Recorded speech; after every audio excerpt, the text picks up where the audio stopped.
No pierdas el rumbo, ya empieza La Brújula del Sur, un programa de cultura. Esta cortina a partir de... ¿Hoy es el tercer miércoles? Sí. Gracias por no contestar, Monfi. Estaba pensando también. Bueno, y por dentro mío dije sí. Muy bien. A partir de hoy, si Dios quiere y Ángela no se arrepiente, cada tercer miércoles de cada mes vamos a tener el placer, el gusto de escuchar hablar a alguien que sabe de poesía, y por suerte yo es un tema en el que nunca me quise meter por ignorante. Muchas gracias, Ángela, por estar acá. Buenas tardes, María, muchas gracias a vos. Y bueno, vamos a ver, después de hoy tal vez vos tengas que tomar una decisión sobre si continuar o no. No lo había pensado. Está bien. Bonfi, anotalo esto, que está bueno lo que dice. ¿Quién sabe? Bueno, Ángela Maldonado, no hace falta demasiada presentación con decir que es desde hoy esta columnista en una columna que llamamos, porque hubo ahí algunos títulos dando vuelta, Poesía Vital. Y ella nos dirá por qué, me encantó, pero nos dirá por qué. Todo suyo. Bueno, María, yo vamos a ver, en todo caso vos me vas a ayudar a darle forma, digamos, a esta participación, porque la que tiene la experiencia creo que sos vos. Sí, pero no confíes mucho en mí, porque bueno, yo, la poesía y yo... No importa, digamos. Yo lo que quise fue aprovechar este espacio hermoso que vos me cedés, como para retomar algunas cosas de las que estuvimos hablando acerca de la poesía, y algunas preguntas, algunos interrogantes que fueron surgiendo en la medida de la conversación, y que yo, no sé, pensé en resumir en al menos 3 puntos, ¿no? Ajá. Uno, y tal vez era el que yo intenté que le diera un título a esta participación, es qué importancia o qué presencia tiene la poesía en la vida de las personas. Ajá, si le aporta algo, si le sirve, y en todo caso, ¿para qué? Perdóname, ¿Sí? Pregunta desde la curiosidad. Mucha gente se pregunta, ¿sirve la literatura, generalizando, sí, en general, sirve para algo? Claro. ¿Y tiene que servir el arte para algo? Bueno, ahí está. Por eso, en realidad creo que la pregunta iba como con algunos matices, ¿no? ¿Qué importancia tiene? ¿Qué le aporta? Y en todo caso también si sirve, porque en el afán de defender a la literatura y en particular a la poesía o en general a las manifestaciones artísticas, a veces la gente dice frases muy grandilocuentes como el arte sana, el arte cura, y bueno, al menos a mí me parece que tal vez no sea tan así. Pero bueno, lo que yo pensé es primero sintetizar en más o menos 3 aspectos aquellas cosas que habían salido en nuestra conversación. Bien. Como cosas, las tomé en todo caso, y porque vos dijiste que no, justamente no curtías este ámbito de la poesía, como cosas que le pueden interesar a alguien que no esté dentro del ámbito de la poesía. Pero por otro lado, por mi conocimiento de gente que sí está dentro de la temática de la poesía, y dentro de la poesía en particular, haciendo poesía, entiendo que también también son cosas que nos preguntamos. La siguiente pregunta era los talleres de poesía, la importancia. Y esto vinculado inclusive con lo anterior, ¿no? Claro. Porque ¿dónde se desarrolla la poesía? ¿Dónde la persona podría tomar contacto con la poesía? Es decir, no es fácil para quien no ha tenido algún contacto del primer tipo saber dónde puede tenerlo. Claro, claro. ¿Y con quién además? ¿Con quién? ¿Con quiénes? Si la poesía es algo que se hace de forma solitaria o si el taller verdaderamente también aporta, ¿no? Esta cosa de abrir la poesía a los otros. Y bueno, el asunto sobre si es más difícil leer o escribir poesía que leer o escribir otros géneros. Digamos, si uno piensa en cuestiones comerciales, está claro que hay algo muy diferente que pasa con la poesía respecto de los géneros que podríamos circunscribir en la narrativa. Entonces me da a mí la sensación de que estas cosas se tocan, son como tres aspectos, pero que al mismo tiempo también se tocan, se vinculan, se interrelacionan. Y por supuesto mi participación de hoy no tiene por propósito responder a ninguna de estas cuestiones. Es que la respuesta supongo que está en cada uno. Estás planteando interrogantes, que eso está buenísimo porque ayuda a pensar. Tal cual. Sin dudas, puede ser que en algunos alcance una respuesta, una rápida respuesta, a otros les lleve toda la vida y otros, digamos, que yo lo hereden a sus descendientes. Algo que pasó en el medio entre la vez anterior y el momento en que yo me dispuse a pensar un contenido para esta primera columna es que murió Jorge Aulicino el 21 de julio de este año. Un periodista reconocido, pero también un poeta. Y quiero decir además que cuando digo que las cosas se interrelacionan es que cuando uno intenta responder una cosa se encuentra entrando en otro conflicto que tampoco tiene resuelto. Porque vos me preguntaste, ¿no? Esto de si los talleres, si era la manera de llegar o cómo se llegaba a la poesía, por dónde empezaría uno, y yo creo que dije que empezaría por sugerir un taller, un buen taller, pero también ahí hablé de una cosa que es difícil que es un buen taller. Claro. Bueno, yo debo decir que llegué a Jorge Aulicino a partir de este libro de Irene Grus. Ángela, te pido... ¿Acá? En esa cámara se ve. Ahí, gracias. De piedad vine a sentir. El libro de Irene Grus. En realidad Irene Grus falleció en 2018 y yo conseguí este libro creo que alrededor de 2020, 2019 o 20, pero estoy segura que en el 2020 lo leí con más detalle. Y lo interesante es que este libro, o sea, Jorge Aulicino lo conozco a partir de la búsqueda de este libro y a partir de la búsqueda de poesía de Irene Grus. Ajá. Pero este libro tiene un prólogo de Jorge Aulicino. Ah, bien. Y ahí descubro estos entretejidos entre los poetas y descubro en la palabra de los dos la evocación de un taller de poesía, que era el taller de de Mario Jorge de Lelis, allá por los años 70, 69, 70. Taller en el que estaban Irene Grus, Jorge Aulicino, Daniel Friedenberg, Marcelo Cohen, Rubén Reches, Alicia Genovese, Leonor García Hernando, Lucina Álvarez y Jorge Asís. Al menos entre los dos compuse estos nombres y por supuesto hablaban de que como todo taller tiene su vida y se subían y se bajaban. ¿Qué nombres, no? Personas, pero mirado ahora, además, son todos poetas reconocidos o gente que tiene una trayectoria en las letras muy impactante mirada desde hoy. O sea, el recorrido de ellos fue bastante parejo en todo caso.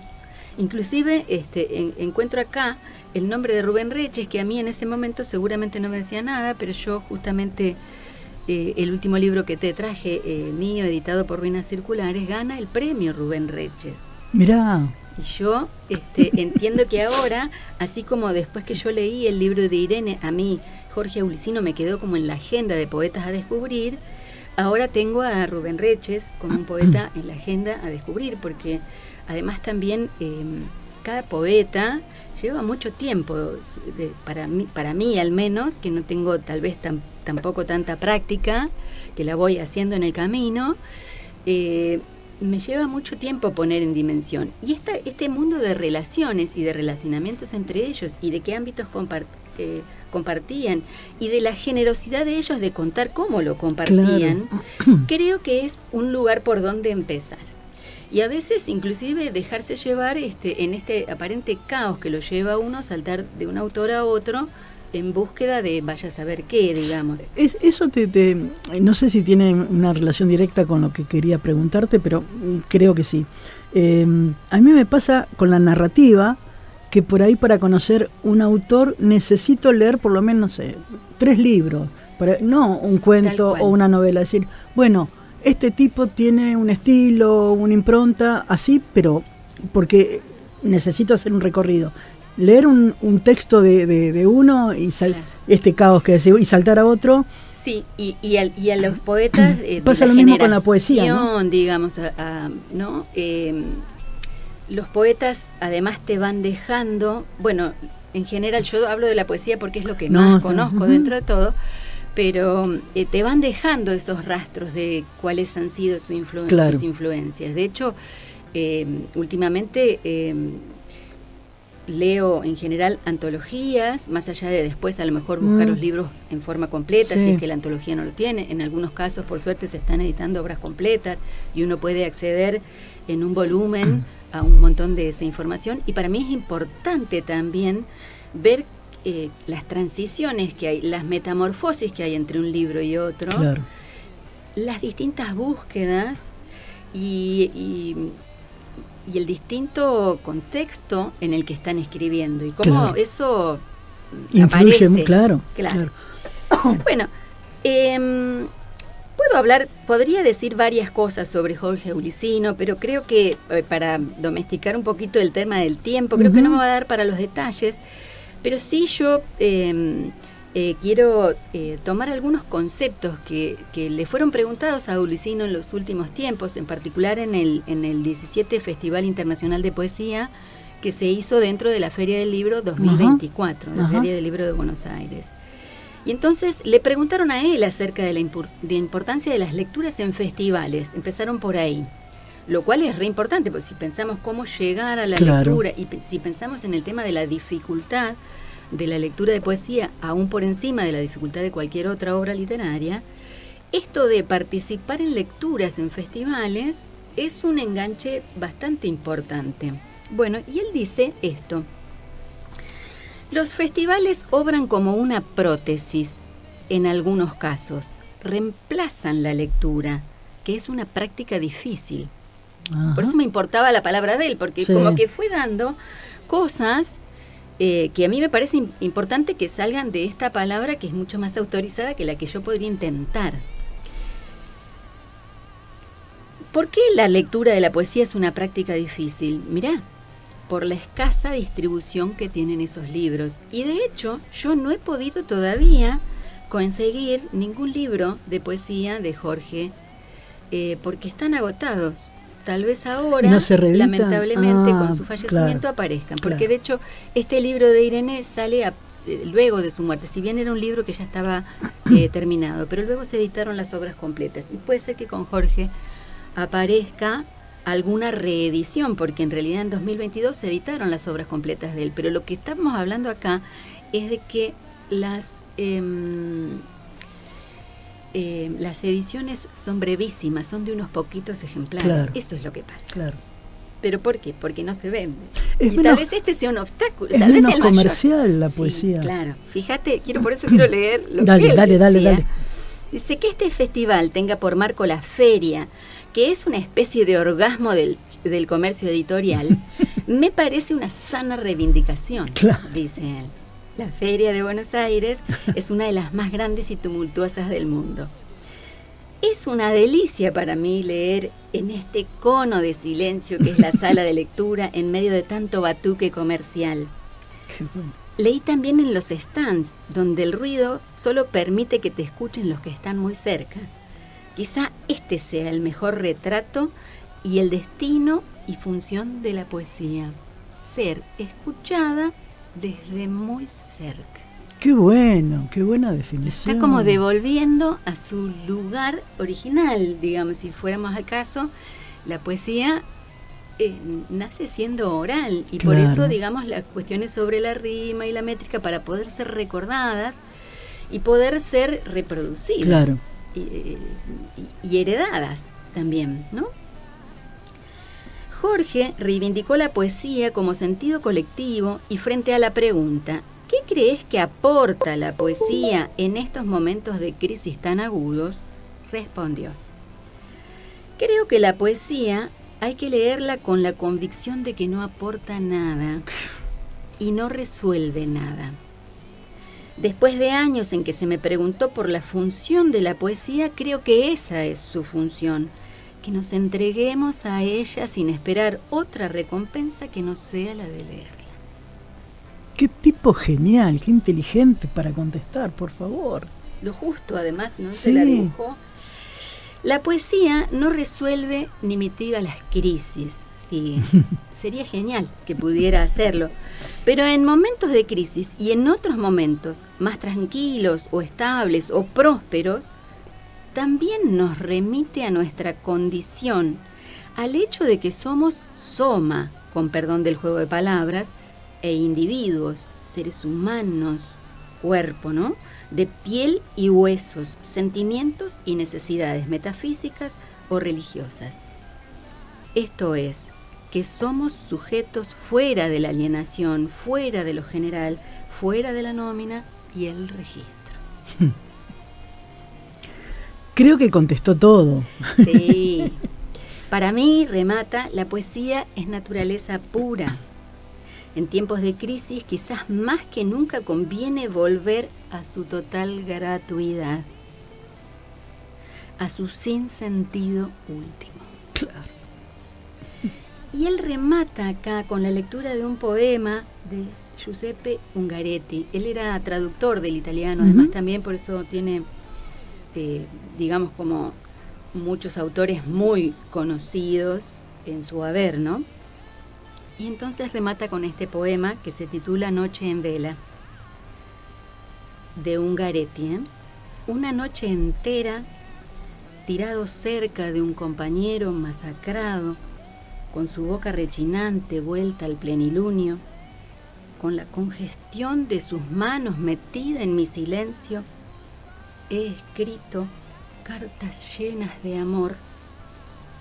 Nunca, no estuve nunca tan aferrado a la vida.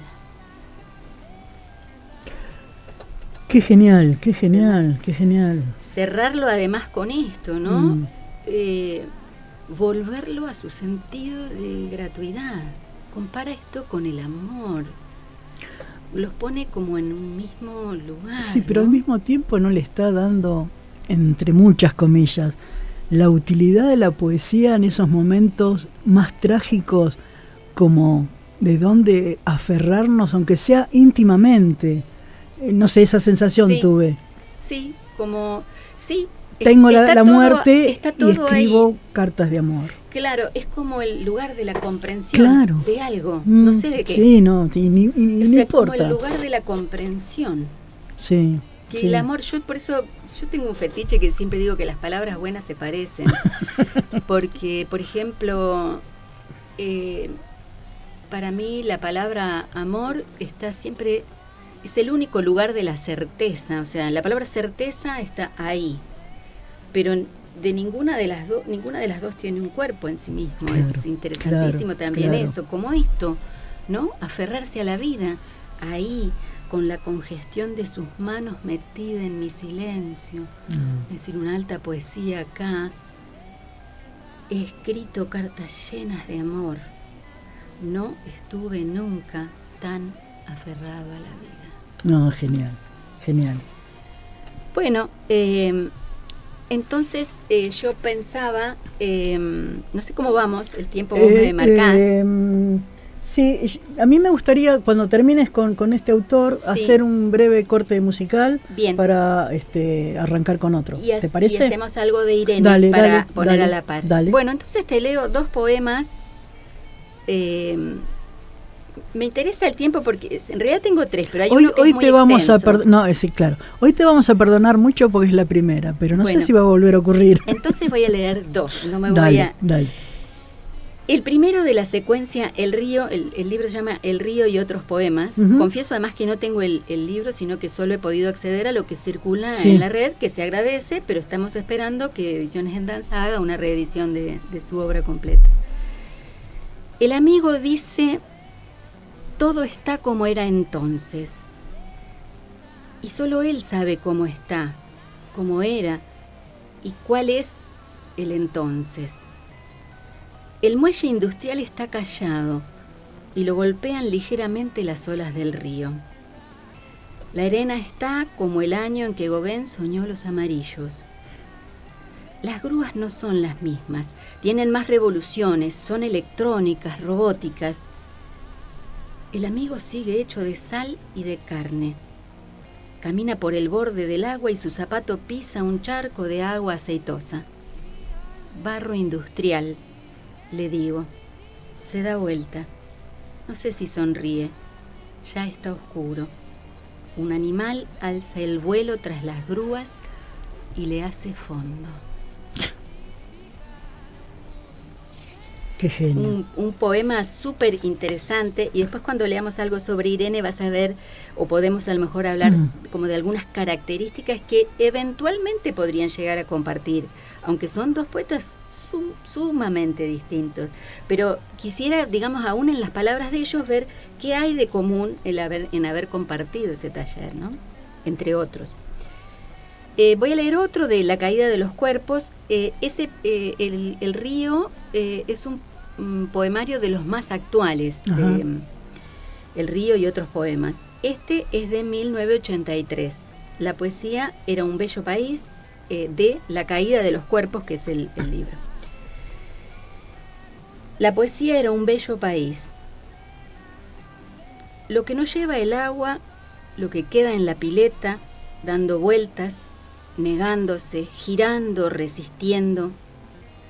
Cáscaras de un huevo, peladuras de papas, lo que insiste en quedarse, lo que no entra, basuras, restos, lavados, resistiendo, lo que se pega y despega, lo lavado, no chupado, girando, las cáscaras de lo exterior, resistiendo. Es muy genial. 1983, un momento sí, además para esta hondura y ver lo que ha quedado, lo que ha resistido, ¿no? Bien. Vamos a un breve corte musical, seguimos escuchando canciones dedicadas a los niños. Vamos con Diego Torres, Aquí estoy yo. La poesía es vital y eso nos lo dice la señora Ángela Maldonado, que sigue así. Bueno, volviendo a este libro y al prólogo de Jorge Aulicino, dice él en este prólogo: yo no me asomo a los precipicios porque tengo vértigo, pero Irene lo hacía con una frecuencia increíble y luego escribía versos que seguían una particular sintaxis agravada por los sobreentendidos. El arma más temible de Irene, dice él, más que todas las espadas que enarboló, era la insidiosa pregunta formulada durante o al término de la lectura de un poema o como corolario luego de remedar las palabras de algún autor. ¿Y a mí qué me importa? Esto quería decir: convenceme de que tus sentimientos o visiones son importantes para mí. Hacé arte. Bueno, ya ahonda, digamos, y con algunos ejemplos, pero no quiero cansar tampoco y quiero concentrarme por ahí en un par de poemas de Irene que creo que nos van a dar para también mirar, en todo caso, el conjunto. Porque, bueno, ahonda ella acá, él trae un poco sus palabras sobre cuál es su concepto de arte, ¿no? Inclusive, bueno, voy a leer un poema de Irene y después voy a ir al otro que va a requerir también de una introducción. Voy a leer este poema de Irene que tiene por título Movimiento. Una mujer sola frente al mar es más majestuosa que él. Puede pasar una gaviota augurando la muerte, o puede caer el sol humedeciendo las lonas de las carpas hasta apagarlas. Pero una mujer frente al mar mece su soledad como una dueña y no se estremece. La luz del mar tiene la importancia y el movimiento de su ánimo, de su alma. El viento suena alrededor de la mujer y la despierta. Ahora se trata de la playa sin luz. Una mujer el sol caído, el sonido del mar, carpas levantadas, el viento que lo da vuelta todo. Mucho del poema, el poema es para disfrutarlo, por supuesto, pero el título del poema es Movimiento, y es esto, ¿no? Y bueno, y este poema habla también de una circunstancia y una proximidad de ella con el mar, que si tuviéramos más tiempo podríamos también hablar. Pero me parece que el poema es todo en sí. La sensación de que estos grandes, que no lo hace cualquiera, hacen con lo simple, con lo cotidiano, una obra maravillosa. ¿Qué poder que tienen? Porque ¿cuántos? Son menos de 20 versos. 20 sí, versos. Recortita. Es breve. ¿Y cómo pueden sintetizar tanta cosa en tan la vida poco? Entera, ¿no? Porque esa mujer, claro, sí, porque no es solamente ahí, y la claro. noche, y el viento que lo dio vuelta a todo. Y esta mujer que no temía nada y ahora, ¿no? Hay otro que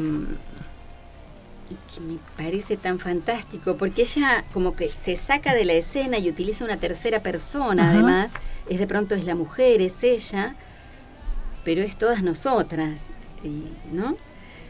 Esta vieja a lo lejos apenas puede colgar en la soga un repasador. Antes lo retorció, pero ya no como antes. Cuando la fuerza era ciega y eran sábanas, toallones, el mameluco de su hombre, los infinitos calcetines, no, ahora ya no. Apenas da en el blanco con ese broche y lo aprieta, se agarra de la soga, suspira. De pronto mueve su cabeza, ve que la estoy mirando, la saludo como si la conociera. Sonríe y va hasta la maceta del malvón, me la ofrece entre los cables, el aire que nos separa. Si puede plantearte toda la vida de esa mujer, que es ella, que somos todas nosotras, la fuerza, la pérdida de la fuerza, es decir, habla de cosas tan vitales en un contexto aparentemente absolutamente doméstico, pero que atraviesa cualquier otra reflexión, claro, sobre la vida, ¿no? Traslada eso chiquito. Sí. Además con esas imágenes, claro, tan vívidas que vos estás viendo por qué no llega y por qué no tiene tanta ropa para colgar, está sola. Claro. Bueno, esto, ¿no? Lo mismo que el amigo, si vos te fijás, hay algo que los atraviesa, que es esto de no están contando una anécdota, no es chiquita, es gigante, pero aparece como un personaje, el amigo, que es el que le permite percibir y sacar las conclusiones de cómo ha cambiado el mundo, el río, la grúa, este barro fabril, ¿no? Este barro, esta contaminación. Bueno, y después hay un poema que es genial, del cual por ahí voy a leer algunas pequeñas partes, porque este es grande también, de Irene, pero que tiene que ver también con esto de, vos me preguntaste la vez pasada si pasa que uno lee una cosa, ¿de dónde surge la inspiración, si querés, el punto de partida para un poema? Y que puede surgir de muchas cosas, puede surgir de la lectura de otros, y por eso es tan importante leer, y también de ese conocimiento que uno tiene de los poetas contemporáneos, ¿no? A uno. Ella tiene un poema que se llama El Jardín, y en el poema usa un vocativo, es decir, le está hablando, está dialogando con Diana. Y la asociación a Diana Velesi es, claro, absolutamente inevitable. Pero ellas cuentan, inclusive la anécdota hasta la han contado juntas, inclusive del enojo de Diana por el hecho de que ella percibe que está en este poema de un modo que no fue consultado con ella, o de un modo que a lo mejor ella no hubiera querido, claro, estar. Y es un poema acerca de la vida y la muerte, pero entonces es interesante que en este libro de Irene que se llama Casta Diva, que es un libro de entrevistas a Irene, o sea, esto que vos me decías, también conocer a la persona. Yo muchas veces voy a YouTube y trato de ver todos los videos que hay, que por suerte hay muchos, sí, ahora, para ver cómo hablaban y cómo hablaban de su propia poesía, que es re nutritivo, ¿no? Y cómo a través de conocerlos también un poco más, uno puede hacer otro ingreso a la poesía. Este poema es conocido y entonces ellas acá dicen, la verdad es que estaba Irene muy temprano a la mañana recibiendo la noticia de que la esposa de un amigo se había muerto, digamos, se habían accidentado, se había muerto. Y arriba de la mesa ella tenía un diario de poesía en el cual había una foto de Diana, ¿no? Y ella escribe este poema. Estás cansada del viaje, Diana. Dejaste las valijas y te asomaste a ver el sol en tu jardín. Fuiste allí rápidamente, pausadamente. Echaste una ojeada a las plantas o mirás cada una sabiéndola, descubriéndola. Cuidás tu jardín, hablás, cantás con la regadera en la mano. Estás cansada de vuelta del viaje, Diana, estás contenta. Alguien te acarició, jugó otra vez con tu melena de fénix, te besó los párpados, como quien desea tocar una mirada así de azul, de gris, según el tiempo. Fuiste feliz, Diana, intenso y duro el viaje. Estás repleta de memorias, de sentidos por el viaje, Diana. Te embriagaste, trajiste fotos, lo estoy resumiendo, Uh-huh. Trajiste fotos, postales, documentos, abrazaste a muchos, te abrazaron, gozaste, tradujiste el amor loca de deseo, hablaste demasiado, callaste. ¿Por qué estás diciéndome que escribir es lo único que tenemos?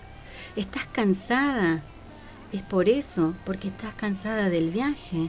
¿Querés dormir, recostarte en un hombro? ¿Querés reír, llorar un poco? ¿Acaso el viaje mismo no te consuela, Diana? No es como el tacto de otra mano, ¿no lo es, verdad? ¿Comerías conmigo para contarme?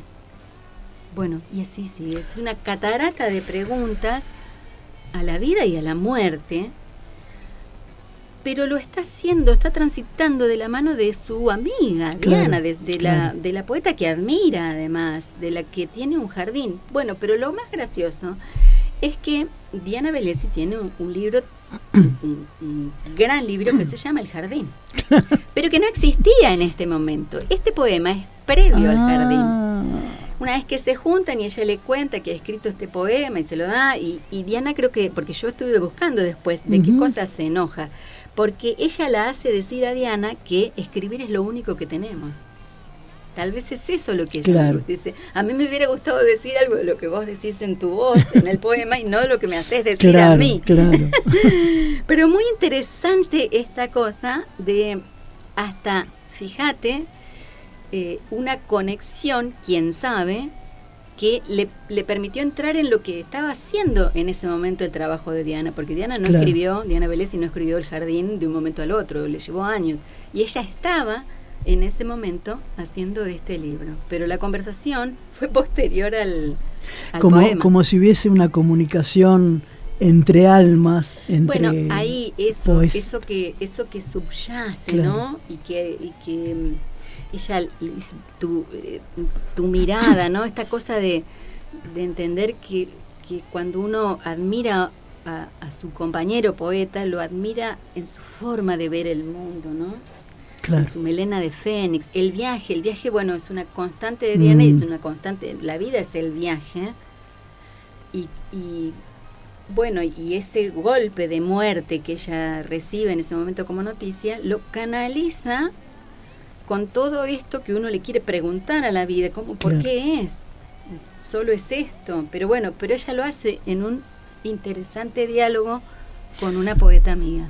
Interesantísimo. Qué bueno, Ángela. Ha sido perdón por mi voz, mi garganta hoy no está del todo, por eso me vino a buscar la policía. Escuchamos la primera columna de la gran escritora Ángela Maldonado y nos abrió un panorama muy lindo como para seguir transitando por acá. Gracias, Ángela, por este paseo, por este viaje, por estos grandes autores. Y bueno, seguimos esperando la próxima, si Dios quiere, ¿sí? El próximo tercer domingo de septiembre. De septiembre. Gracias, Ángela. No, gracias a vos. Y para todos los niños que fuimos nosotros en algún momento, va súper enganchado y entenderán por qué va dedicado a otras generaciones.